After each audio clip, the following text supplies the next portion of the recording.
大家好啊！又到咗咪咪 Cooking 嘅時間啦。今日咧就教大家做一款簡化咗嘅拿破崙意粉。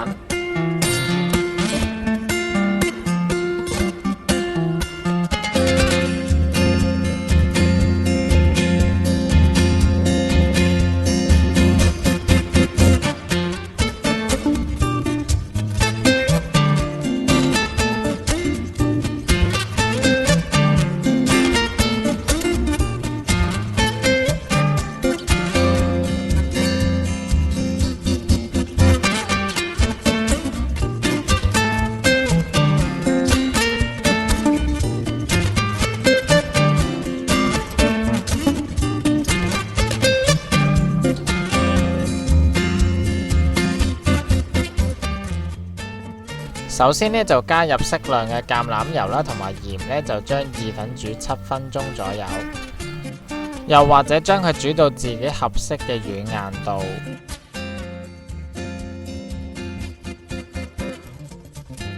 之後就可以燒熱油鑊，加入洋蔥炒香。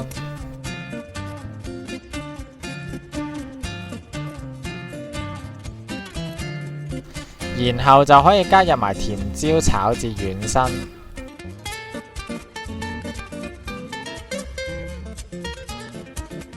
跟住就可以加入埋番茄同埋腸仔去炒勻啦。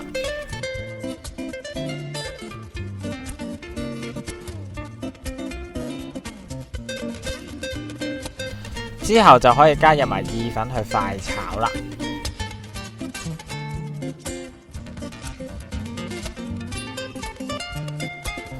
最後咧加入埋鹽啦、胡椒粉同埋番茄醬去炒勻咧，咁就完成啦。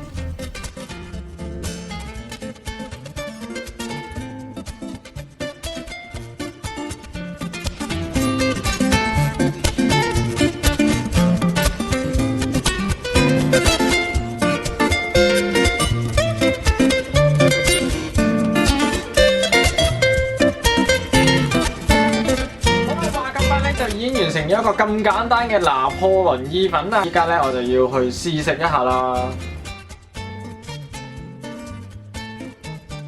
係一個非常之開胃嘅一個意粉嚟。咁如果咧大家中意食番茄嘅話咧，其實可以落多少少番茄落去都冇問題㗎。唔好怪我嘅刀工差。其實咧大家咧如果咧切呢個嘅甜椒嘅時候咧，係可以將佢再切幼啲㗎，唔好好似我切得咁粗。其實都味道唔錯嘅一個意粉嚟㗎，咁希望咧大家都去嘗試一下呢一個咁簡單嘅意粉啦。今集咧就係咁多啦，我哋下一集再見啦，拜拜。